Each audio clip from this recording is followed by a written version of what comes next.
A colonização espanhola da América começou em 1492, com Cristóvão Colombo. A partir daí, Hernán Cortés conquistou o Império Azteca e Francisco Pizarro derrotou o Império Inca.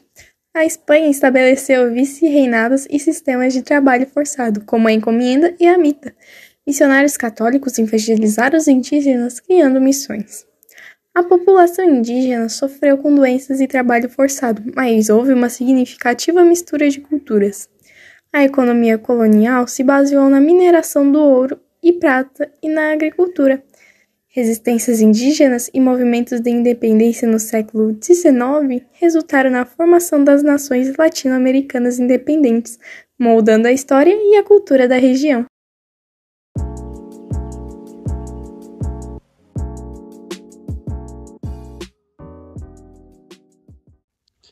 Bom, meu nome é Yubi e eu vou falar sobre a organização política, social e econômica das colônias da América Espanhola. Bom, sobre a organização política, ela era dividida por vice-reinados e capitanias gerais, que basicamente as colônias elas eram divididas em grandes unidades administrativas chamadas vice-reinados.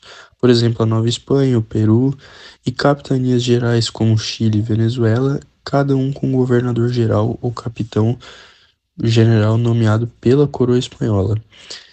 Tinham conselhos e audiências as instituições locais de governo que aconselhavam os vice-reis e garantiam as aplicações das leis.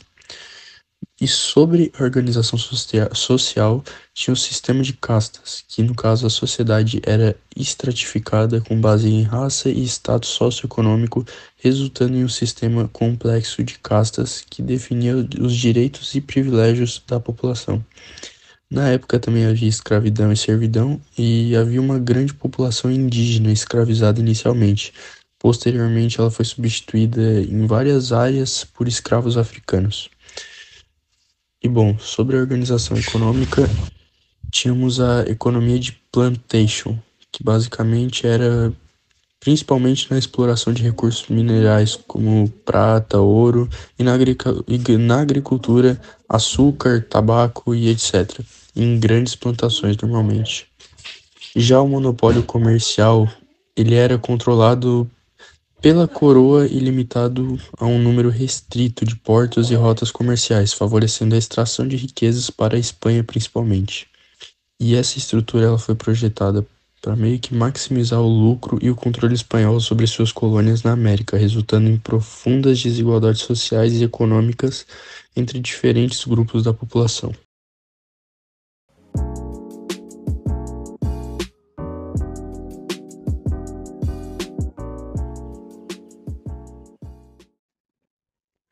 A Igreja Católica desempenhou um papel fundamental na colonização espanhola, exercendo influência sobre todos os aspectos da vida colonial. Os missionários foram enviados para converter os povos indígenas ao cristianismo, estabelecendo missões e construindo escolas.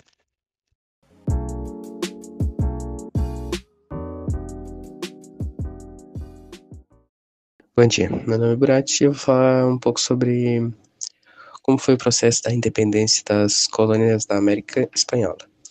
Esse processo ocorreu no início do século XIX, em meio das mudanças políticas e sociais que estavam ocorrendo na Europa. O processo de independência foi desencadeado grande parte pela ideia iluminista e revolucionária, que começaram a se espalhar pela Europa. Essas ideias promoviam a igualdade, a liberdade e a emancipação dos povos colonizados. Um dos eventos mais significativos foi a Revolução Francesa, que teve grande influência ideológica nas colônias americanas. As pessoas começaram a questionar o domínio espanhol e exigir seus direitos e sua independência. O movimento pela independência foi liderado por líderes locais, como Simón Bolívar e José de San Martín, que tinham experiência militar e uma visão de uma América Latina unida e independente.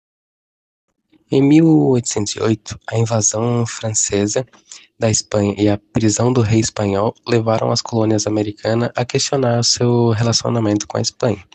Isso criou uma atmosfera de incerteza e estabilidade, o que proporcionou uma oportunidade para o movimento de independência.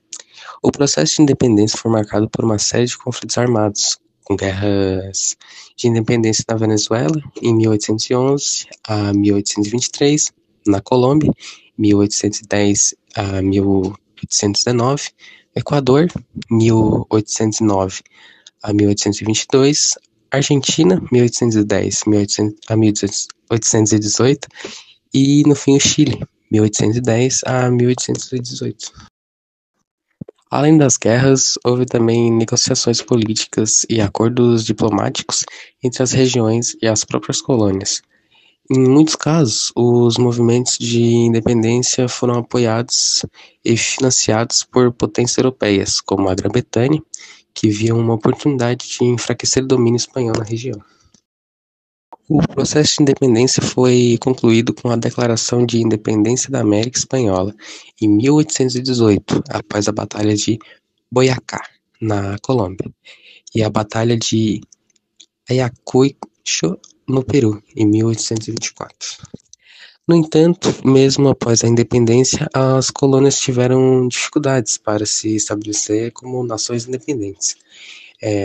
Eles enfrentaram desafios políticos, econômicos e sociais, como a invasão interna, a falta de infraestrutura e a independência econômica das antigas metrópoles coloniais. Portanto, o processo de independência das colônias da América Espanhola foi complexo e demorou várias décadas para ser concluído. No entanto, ele estabeleceu as bases para a formação de países independentes na América Latina.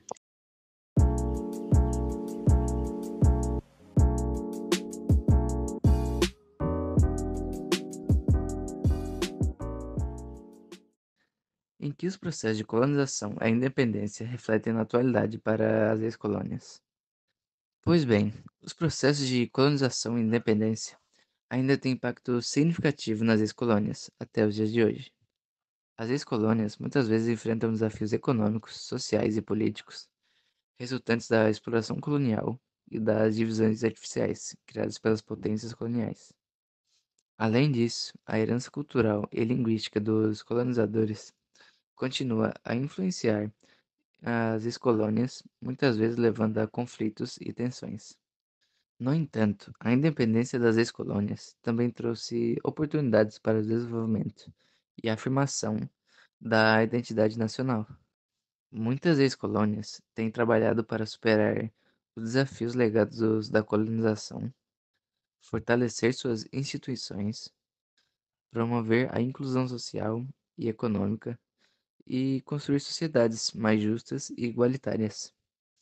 É importante reconhecer que o impacto da colonização e da independência varia significativamente de país para país, e que as ex-colônias estão em diferentes estágios de desenvolvimento e enfrentam desafios diversos. No entanto, é essencial que as ex-colônias continuem a refletir sobre sua história colonial, aprender com ela e buscar formas de superar seus legados negativos, ao mesmo tempo em que celebram suas conquistas e avanços desde a independência.